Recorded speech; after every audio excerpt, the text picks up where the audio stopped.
afternoon, and thank you for joining us. I'm Sally Arnold with the Museum's Midwest Regional Office. It is hard to believe that this is now our second year coming together virtually from across Ohio.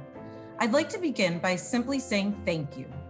We are so grateful to all of you for your unwavering support of the museum's mission. In this challenging and uncertain time for us as Americans, the museum's work educating people about how and why the Holocaust happened and the dangers of unchecked anti-Semitism and hate, as well as our ability to reach people from all walks of life, remains critically important. We must continue to meet these challenges, and with your help, we will. Today, we'll go behind the scenes to see how museum educators and historians are meeting this moment head-on. We will also spend time with renowned journalist and editor of The Atlantic, Jeffrey Goldberg, and museum expert, Dr. Rob Williams, who will examine the surge in anti-Semitic and extremist-fueled movements. Now, it is my pleasure to introduce the chair of today's event, Holocaust survivor and longtime museum supporter, Reena Frankel. This is the first time a Holocaust survivor has chaired this event. This is one more example of the ardent support Reena and her late husband, Sam, give to the museum and our mission to keep memory alive. Sally, thank you for inviting me and my family to play a leadership role in making today's program possible. And thank you for joining us today from all across Ohio. You are helping to secure the future of the United States Holocaust Memorial Museum. I am proud that my husband, Sam Frankel, blessed memory, and I have been supporters of the United States Holocaust Museum ever since its inception. As survivors, we realize that there will come a time that there will be no more eyewitnesses left to the horrors of the Shoah. I am saddened to say that this time is fast approaching. The museum is and always will be the depository of our memories. It is my hope that all of us gathered today will be part of this very important mission in this very important event and will join me and my family to be as generous as you possibly can. I am so thrilled and proud that all of my children and grandchildren and even great-grandchildren are joining me today. Thank you for helping us secure the future of the Holocaust Memorial Museum. Mom, we are all joining you today because we are united in a common purpose, supporting the permanence of Holocaust memory and education. While you may be tuning in from Cleveland, Dayton, Toledo, Columbus, or Cincinnati, we know you share our commitment. The theme of this program says it all. What we do matters. I am sure this resonates with your family as it does with mine. As young people, my parents endured unspeakable horrors and incredible personal loss. They met in Israel and married 6 weeks later. In each other, they found comfort and connection. They put down roots and started their own family. From an early age, my sisters and my brother and I were inspired by their resilience and understood our obligation to honor the memory of those murdered during the Holocaust. Their history, along with the stories of other survivors, needs to be remembered so that the world will never experience another Holocaust. It was devastating to see what happened on January 6th and a man wearing a Camp Auschwitz sweatshirt in the same place that my father said Kaddish for the 6 million who perished during the days of remembrance. What my parents and all survivors experienced compels us to be the voice that Jews did not have during the Holocaust.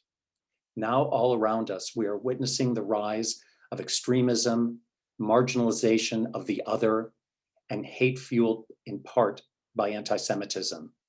This is a global problem, and it is vital that we see it that way. It gives me hope that in so many communities, the leaders are doing what they can to ensure that young people from all backgrounds are inspired to keep this memory alive. Rabbi Joshua Scoff of Park Synagogue in Cleveland is one of those leaders, and just like an extended member of my own family. Thank you for joining us. Steve, thank you. I am so honored to be with you today. We are incredibly fortunate to have your mom, Rena, and so many Holocaust survivors as part of our community. Indeed, they have been the foundation of our community in so many ways. The survivors experienced the lessons of the Holocaust that are so critical for future generations to learn. Lessons about the fragility of society, the nature of hate, and the consequences of indifference. Survivors remind us each day that anti-Semitism and racism in all of its forms have no place in our society. After the Tree of Life shooting, I spoke about the need to get ahead of hate before it reaches the door of another synagogue or a mosque or a shopping mall. We need to consider how to disrupt this cycle. Today, we know the Holocaust is not just a history that Jews must understand. It's a chapter in human history we all must see as a warning. The museum focuses our attention on the relevance of this history in all we see around us and inspires us to consider our responsibility today. Please support the museum in this vital work, helping all of us to remember, to learn, and to act. This year marks the 80th anniversary of the beginning of the genocide of Europe's Jews. At a time when the voices of those who would deny or distort this history are rising, the museum is the place where this history will be safeguarded forever. The museum is in a race against time to build the collection of record on the Holocaust. It will include archives and artifacts preserved for future generations and made accessible to scholars worldwide. These are not just objects, they are evidence. In every object, we learn about a life cut short. In every letter or diary, we can hear voices that were silenced. Let's watch. Erwin Haber was on a transport from Malines, Belgium to Auschwitz on August 4th, 1942, when he threw 2 letters from the train. Dear Finder, I am a Jewish boy who was caught in Brussels. I am part of a transport of Jewish children who are deported to Poland. We are watched by the Gestapo and not allowed to write, and I am trying to throw this out of the train. I thank you from my heart that you are doing this good deed to my old grandmother and little sister who do not know where I am. Erwin Haber was gassed to death upon his arrival. Dear family, no fever anymore. Finally, we go. Very weak, but full of courage. My beloved children are next to me. Johanna and her sons were killed shortly after their arrival to Auschwitz. I highly regret that I could not write to you from Malines, but it was forbidden. Unfortunately, we were denounced on October 20th. We are now on the road to the unknown. Vilma and Kurt Grunwald and their 2 sons were deported to Auschwitz. Eventually, the oldest son, who was handicapped, was selected for death. In a state of mind that is unimaginable to us, Vilma decided to voluntarily accompany him to the gas chambers so that he would not have to go through the ordeal alone. You, my only and dearest one, do not blame yourself for what happened. It was our destiny. Take care of the little golden boy and don't spoil him too much with your love. Have a fabulous life. We must board the trucks. Into eternity, Vilma. We would be the fathers, the teachers, educators of the future. But no, we shall certainly not live to see it. With my own ears, I listened to the terrible symphony of weeping, screaming, and shrieking that engulfed the whole 10,000 people, young and old, grown-ups and babies, ripping heavens to shreds. We note a proof of guilt which is useless for ourselves. The trace should be thrown like a stone under the wheel of history in order to stop it. We may now die in peace. We fulfilled our mission. May history attest for us.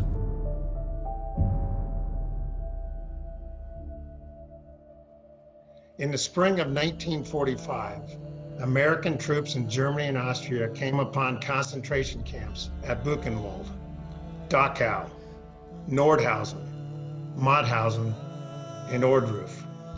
The soldiers saw the camps with their own eyes, and the truth was undeniable. The things I saw beggar description. The visual evidence and verbal testimony of starvation, cruelty, and bestiality were overpowering. Inside the fence, there were hundreds and hundreds of people crowding. I was 13 years old. I could worm my way through them to get to the front. We heard a voice telling us, "You are free." It's undescribable, unbelievable. The first minutes, it was magic. It was a miracle. It was a cocktail of happiness. I think I remember shouting and waving, and then I collapsed unconscious. These people were scheduled to die, and the preparations were so efficient from the standpoint of disease and starvation. There isn't much that can be done about it. So hungry. I remember being so hungry. We were so isolated, cold, abandoned by the world. A little girl, doubled with the gnawing pains of starvation, cried pitifully for help. Everywhere we turned, the pathetic cry of "Wasser, Wasser" met our ears. So that was the first time I saw American young soldiers feeding us, dressing us. They were wonderful. They were the best people that I can imagine. Dear Mother, anything you hear about that place, you can believe. It is not propaganda. It's all the truth, as I saw it with my own eyes. A sergeant whose mother and father disappeared into a Nazi concentration camp 3 long years ago turned his head and remarked in a tear-choked voice, "And Hitler wanted to rule the world." To Johanna, Erwin, Vilma, David, and all the others, we will never forget. We pledge to you that we will make your mission ours. When the museum opened, the Holocaust was living memory. We can't let it become distant history. We built the museum at a particular moment. We planted a flag. We put a powerful, enduring marker here on America's National Mall. The memory is now in our hands, in your hands. The challenge is, what are we going to do with it? Memory was never meant to be contained in this building. It was meant to be unleashed as a force for change. Anti-Semitism and hate didn't start with the Holocaust, nor end with it. They are relentless problems, and we too must be relentless. Because the world always changes, but human nature never does. Right now, we face a perfect storm. Rising hate, growing social media, declining history education. So just when we're giving human beings more power than ever before to influence and be influenced. We're not preparing them for this unprecedented responsibility. That's why history matters, especially Holocaust history. And that's why we're building something new, a global digital enterprise. COVID temporarily closed the museum, but it opened new possibilities. It changed how we work, Put questions in the chat or raise your hands. how we built the collection, We've also had people reach out to us through the online programming. convened scholars, The specific connection to the archival material we've looked at on liberation. and reached The policymakers. purposes of the legislation, it is to stop violence against the citizenry. Meeting this challenge has made us better and stronger. And we're serving more people now than ever before. And nowhere has the impact been greater than in the shift to an all-digital educational enterprise. How would we suggest teachers use the timeline activity for remote instruction when teaching online? So teachers could assign students to read a specific individual profile The card. most important audience for the museum in terms of education is youth. So when we had to go from in-person experiences with youth and with educators who reach youth into remote learning environments, we were more than thrilled to be able to rely on what had been built here, what had been invested in here at the museum. We had digital collections, we had digital educational resources, but we had to think about how to make those appropriate and adapt them for these remote learning environments. Eastern Florida State College would like to express our gratitude. Just a huge thank you for all of the resources for myself and for the teachers across Tennessee. Regularly reaching out to me as a faculty member and asking what I needed, what they could do for me. Lessons and unit plans, Facebook Live sessions. I took advantage of the Ask a Librarian sessions. I found the Experiencing History portal really very helpful. The live digital lectures was a great way for us to stay connected. And I found myself looking for those types of resources to assign to students. Students with uneven internet connections dispersed across the state could nonetheless continue to access high quality content. And that for us was really exciting because we knew that that was immediate needs. But we also wanted to think about, is it just for the moment, or can this help us in the long run? For example, in the summer, we would normally bring 250 teachers to the museum to learn about content and pedagogy. When we asked those teachers, would you come if we did it in a virtual format, they said yes. Today, I welcome you to a very different conference than the one we all envisioned. Word spread, and before we knew it, we had over 1,000 educators, 4 times as many were able to attend.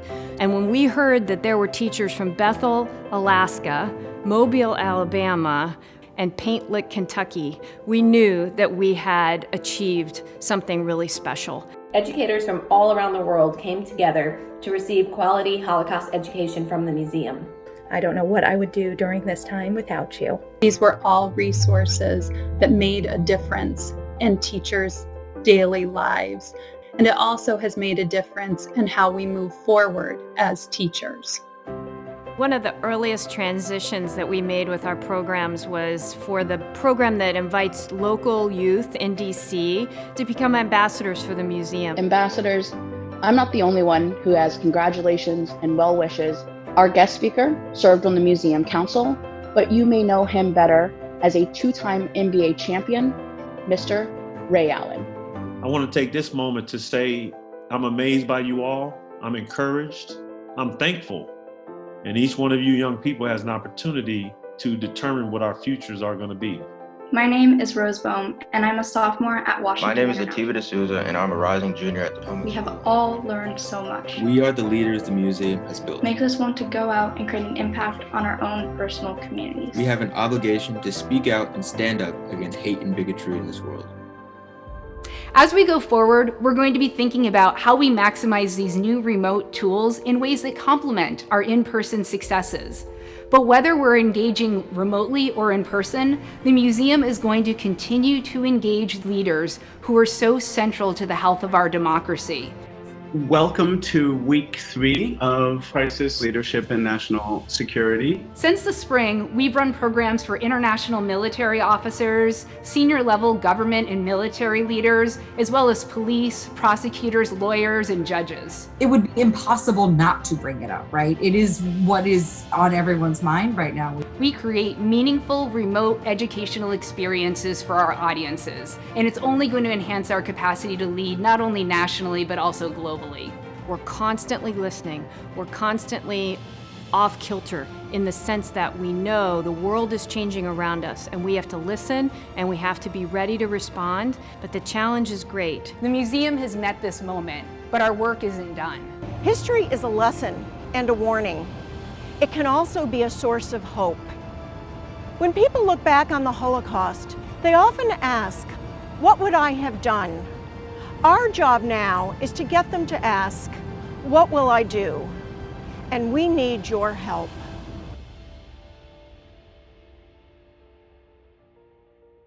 What will I do? Now, when it comes to asking that question, what will I do? My hometown Cleveland community has never hesitated.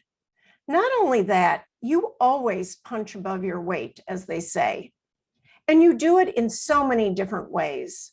The Frankel family is a wonderful example of intergenerational dedication, showing us that each generation makes its own commitment to ensuring the lessons of the past continue to feel present and urgent. And then, of course, there are the many founding families from Cleveland, such as the Ratners, Mandels, Lerners, and Maltzes. All of these families are what I like to call the greatest generation. That's not only because they helped construct a magnificent building on the National Mall. For that alone, we would have said Dayenu. But it's also because they recognize that the problems we face demand a museum that goes far beyond its walls.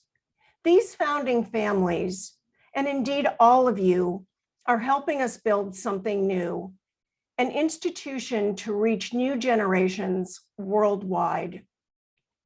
Key leaders in that effort are Milt and Tamar Maltz, who have been very generous supporters of our work for many years, and whose Maltz Museum has hosted so many of our special exhibitions, helping us bring our message to diverse new audiences. And now it's my great pleasure to introduce to you our wonderful friend and partner, Milt Maltz. Thank you, Sarah, and congratulations on all that you and the museum staff have accomplished this year. As a child, I felt the sting of anti-Semitism. So if you don't mind, I'm going to tell you just one story. I was 5 years old. We lived in South Bend, Indiana, and the neighborhood we lived in was all Catholic and all Polish, and we were the only Jewish family there. And I walked the 10 blocks to the particular school. When I got there, 4 or 5 fellas, older ones, were waiting for me. They surrounded me, and they came up with lines like, "You killed Jesus, you kike you." And then they began to hurt me. They smashed at me. They took my jacket off, tore it apart. I wrenched myself free, and wearing only my underwear, my stockings, my shoes, I ran home. And my mother was shocked. And she says, "You're not going back to that school." And I never did. So I never really finished kindergarten. I witnessed racism and discrimination. Throughout my more than 80 years in the media industry, I sought to push back on these norms of the times when communities were marginalized, and my staff and programming could reflect the community where we lived and the society that we attempted to be. In this unique moment in our global history, nothing means more to Tamar and I than Holocaust memory and education. The lessons of this history are timely and timeless as well. That's why we invest in the museum. Its staff of historians, curators, educators, digital media experts, responding to the evolving landscape and constantly deploying its exhibitions and content to educate and empower audiences to realize what they do matters. Rena Frankel and her late husband, Sam, of blessed memory, mean so much to our community. We owe it to them to do all we can to support the museum that's dear to them. Every year, Sam, Rena, Tamara, and I selected a special trip: Europe, Asia, Latin America. I recall we went to Auschwitz, and the entry sign states, quote, Arbeit macht frei. Work shall set you free. I was pretty upset standing outside, and all of a sudden, Sam was there. He saw that I was nervous and stressed, so he put his arm around me and said, and I quote, Milton, we're here so I can show you my former residence, unquote, and a laugh. Sam had a sense of humor, even then at Auschwitz. The museum is working tirelessly with survivors, so their experiences are passed on to the next generation. It's for our children and family, and yours as well. We hope you will donate to the museum, and please give generously. Thanks for listening. My name is Renee Friedman, and I live in Dayton, Ohio. My family feels a deep connection to the museum, educating all Americans, including our students and leaders, and inspiring them to think critically about this history is an enormous undertaking. No other institution has the museum's mandate, and sustaining this mission will take all of us doing what we can. My late husband, Charles, survived the Holocaust by hiding in the forest of Poland as a resistance fighter. Most of his family, including his mother, father, and 2 younger sisters, were murdered at Treblinka. I was just an infant when my family fled Nazi Germany, leaving behind a homeland that my grandfathers fought to protect in World War I. Alongside the brutality of the Holocaust, there are stories of courage and generosity. Now we have the power to ensure these experiences, and the legacy of those who did not survive does not fade away. Many decades ago, Charles and I decided that preserving Holocaust history would be a centerpiece of our philanthropy. I still feel this responsibility in my core. Today, I am asking you to stand up and be counted. Please do what you can to support the museum. Thank you.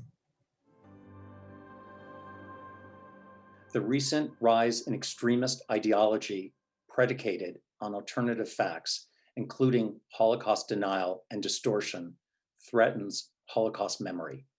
What's driving this? I cannot think of a more powerful opportunity to learn than with our next guests. Jeffrey Goldberg is the editor-in-chief of The Atlantic and an award-winning investigative reporter. He recently sat down with the museum's Deputy Director of International Affairs, Dr. Robert Williams. Thank you, Steve. Last year I had an opportunity to speak with all of you and with Museum Director Sarah Bloomfield about the challenges of present-day Holocaust denial and distortion. This year, I'm pleased to welcome Jeffrey Goldberg for a discussion on a related set of challenges. And Jeff, I know I speak for the entire museum staff and for our supporters across Ohio in expressing our gratitude for joining us today. Thanks for having me. I hope everything's been well for you and yours over the course of the last almost year and a half now. As good as it can be, right? Good. Well, since the pandemic began, we've actually seen a rise in conspiracy theories, as well as increased incidents of bias against Asian Americans and other communities. We've also seen a rise in anti-Semitism tied to COVID.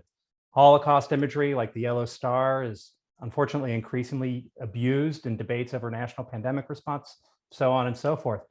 And this is just the tip of the iceberg. Based on your work and your observations, what do you think's behind this surge? And is it going to grow or slow down as we emerge out of the pandemic? Anti-Semitism and often other forms of prejudice emerge or accelerate or intensify in moments of societal stress. There are historical antecedents to this. When the bubonic plague is afflicting Europe in the 14th, 13th centuries, who gets blamed? The Jews. This is as old as history itself. But it's not just pandemics. It's not just disease that causes this kind of anxiety. When you have demographic shifts, when you have political stress, economic stress, there is a ready-made scapegoat. We look at Pittsburgh, the person who killed those people in the synagogue blames Jews for not for something not something intrinsic about the Jews, that the Jews were opening the door to other bad people to come into America. The Jews as the puppet master, the Jews who are bringing instability and societal change and modern innovation that a particular kind of reactionary person doesn't like. The question is, how much drastic change are we heading into, political, economic, technological, and demographic, and so on? And so if you think that the next 10 years, for instance, are going to be a period of profound change in America and elsewhere, well, then it's pretty safe to predict that anti-Semitism will rise accordingly. There's a whole cadre of people really at once capitalizing on these beliefs and exacerbating them in the public. Let's pivot to at least a few of these extremist movements. You and your colleagues at The Atlantic produced a documentary called White Noise. And I watched it, and well, it's one thing as an expert to read the terrible things that are said online or to see an analysis of them. It's another thing entirely to watch these views being espoused by real people openly and with seeming sincerity. One of the alt-right personalities profiled in the film is a woman by the name of Lauren Southern. She's a Canadian YouTuber who's built a considerable following for herself, and her feed is filled with short videos that, notionally at least, seek to empower and recruit young women to her cause. On camera, she rails against immigration. So this is a boat called the Aquarius that has been illegally bringing in migrants from the Libyan Ocean. And she champions what she sees as a white European heritage. What are the biggest red flags you would tell young women to look for when they are dating and trying to find a husband? Can you build the deck? Can you fix your toilet? Women love strength and resources. Men value youth and fertility. These are age-old archetypes. Can you explain how her rhetoric, which again seemingly speaks to some young women, connects to the great replacement theory that's propagated by white supremacists and others? They are as much technologists as they are racists. In the old days, you didn't see a lot of people who looked like her doing this kind of thing. But in the old days, it would be people handing out leaflets or having rallies outside a courthouse. Now they have YouTube and they have Twitter and they have various other platforms that they can put out their messages. They get to be a lot more famous. They get to monetize hate in a very interesting way. It is a more attractive lifestyle than it used to be. I mean, not to put it in a flippant way, but it is kind of a lifestyle, the racist, white supremacist lifestyle. You don't have to be old and fearful to worry about quote unquote replacement theory or white replacement. In fact, and this is what I think members of the racist right understand, is that it's very, very easy to scare young whites and say, you know what? You think you're going to get a job? You think you're going to get into university? But you're not, because these other people being imported from other places in the world, brown people, black people, being imported by Jews, by the way, going back to this Pittsburgh idea, they're the ones who are going to take what is rightfully yours. You're talking about a generation that was shaped by the 2008, 2009 economic crisis. Right? Many of these people were kids. Many of them watched their fathers and mothers lose their jobs. They're already set up for anxiety. And when somebody comes in on YouTube and explains not only is your anxiety legitimate, but it's not your fault. It's actually being caused by someone outside who is trying to ruin your life. These are powerful things. If there's a through line to the last 5 years, it's the chant that came up in Charlottesville: Jews will not replace us.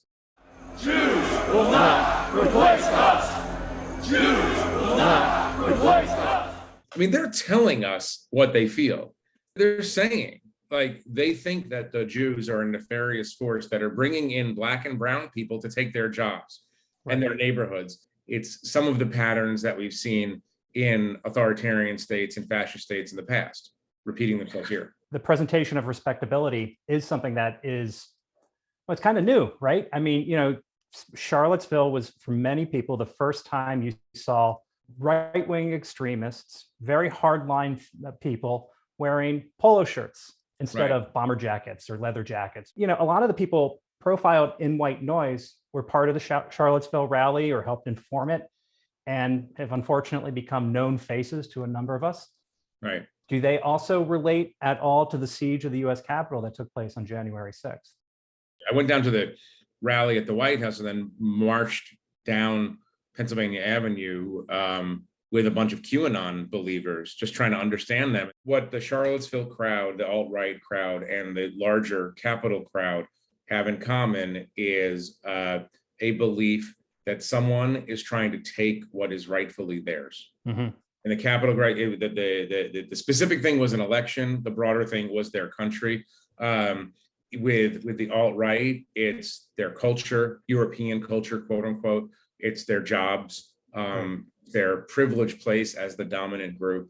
But it's all fear of somebody taking from you something that you think rightfully is yours. These events, I think Charlottesville perhaps began the process certainly after January 6th, but they're really beginning to prompt a reckoning about a growing threat of domestic terrorism. What do you think we can do to address this, either at a governmental or we'll call it a more cultural level in our society?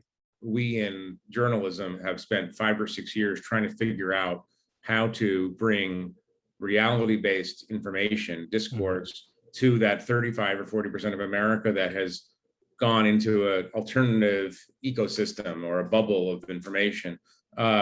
And I don't think we've done a very good job of it. Condescension doesn't work, and lecturing and hectoring don't work. People don't want to be told that they're engaged in wrong thing.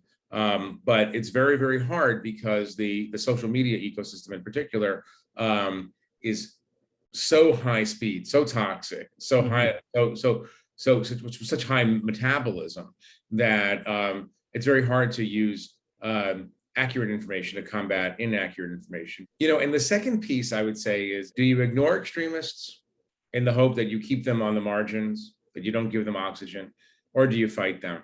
I used to be more keep them on the margins by ignoring it, but I don't think that actually works. I think every time someone says something that is obviously dangerous or antithetical to American values or antithetical to the American idea or our creedal nationalism, I think it has to be called out. There has to be resistance shown, not only because it forces the racist, the anti-Semite, the whoever to go on defense a little bit, but it's a demonstration to others who are sitting on the sidelines. That there are brave people out there who will call out anti-Semitism, call out the racism, call out the xenophobia. We often like to talk about the influence of the US on Europe, but at times European extremists are influencing those people in the United States.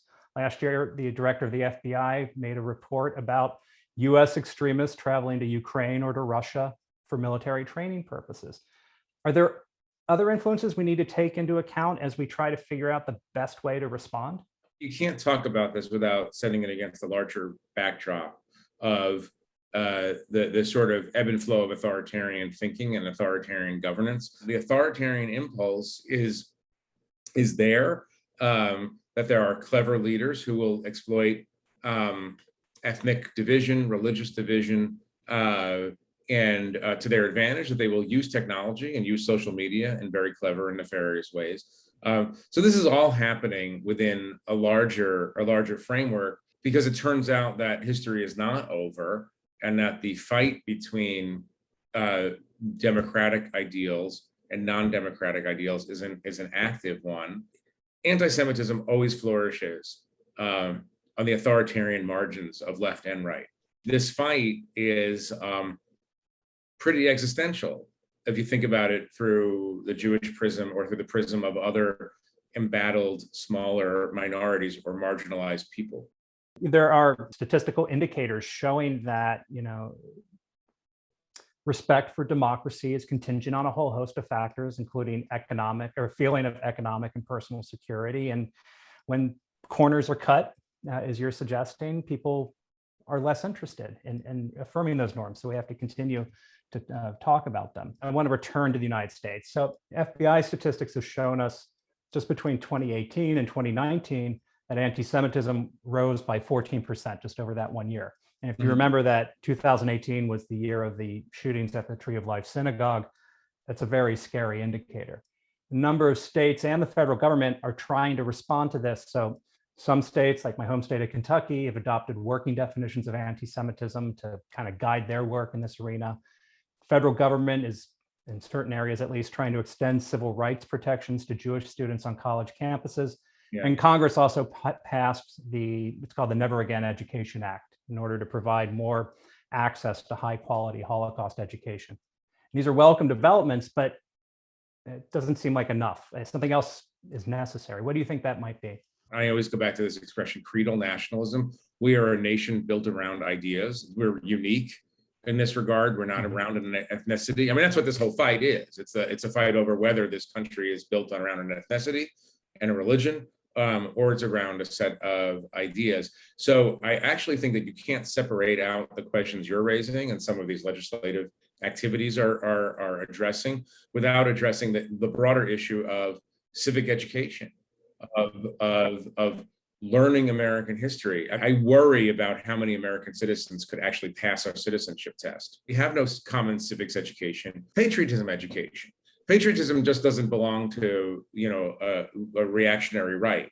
Patriotism belongs to everybody. And patriotism means understanding what the purpose of this country is, being proud in the innovations and the ideas of this country. We don't have that common language. We don't have social cohesion. When things spin out like this, and when people are not operating from a position of education, but from a position of ignorance, you know what follows. I mean, the thing about studying Jewish history is like you see it over and over and over again. And certain conditions are created that lead to instability and prejudice. And the way to teach it is to make sure that it's taught in an integrated way. One of the effective qualities of the museum is the way that they've integrated soldier testimonies from World War II, and Eisenhower, and seeing the unfurling of the Holocaust or the discovery of the Holocaust through the eyes of American soldiers. And I stress the word American, not just the soldier part, and like understanding how from an American perspective, somebody who's educated about what it means to actually be American and what America stands for would go into a concentration camp, into a death camp. And there's only one proper response as a properly educated American to what those soldiers saw. And I think it's great the way in the exhibits that I've seen, how that all relates back. We have an exhibit right now about the American response to the Holocaust as it was beginning to emerge. And, it's a good reminder that as Americans, we have a particular responsibility to stand up and act in the face of injustice as well. If we're properly trained Americans, we will have only one response to that level of injustice. Right. Because it's ingrained in us from our teachings and from our ideas, the ideas that built the country, that this is unacceptable and it has to be battled. Can't just accept it. We've been really fortunate to work with you a lot over the years, and we really appreciate it. Why does the museum and its work matter to you? One of the basic feelings I always have is that I'm very glad it's there. It's a physical manifestation of an important idea, not only of remembrance, but particularly of education, which is that somehow America decided collectively that this was an event worth remembering. And so gave very, very valuable ground, almost sacred space, obviously, in the National Mall to commemorate this because the events of the Holocaust are so antithetical to Americanness and to the American idea. It's a comforting thing about America to know that it is there. We are in I guess there's no other word for say it except a very sad moment in the history of the world in which, the last veterans of World War II and the last survivors of the Holocaust are leaving us. It doubles and triples the importance of the work because once they're all gone, we have to have places that record this Mm-hmm. and not only record it, but disseminate it. Because a cousin of racist thinking, a cousin of conspiracy thinking is Holocaust denial. And the work becomes doubly and triply important when you no longer can put in front of people a person who actually survived the Holocaust or a person who actually liberated a death camp. And so, it's not just the physical manifestation of the building and the exhibits and what that says about America. I mean, the first 30 whatever years, more than 30 years, were hugely important. But now, when this recedes into history because of demographics, now maybe it's the time that this kind of effort that the museum represents becomes truly indispensable. Rob and Jeff, thank you. Holocaust survivors have done what they can to keep the memory alive.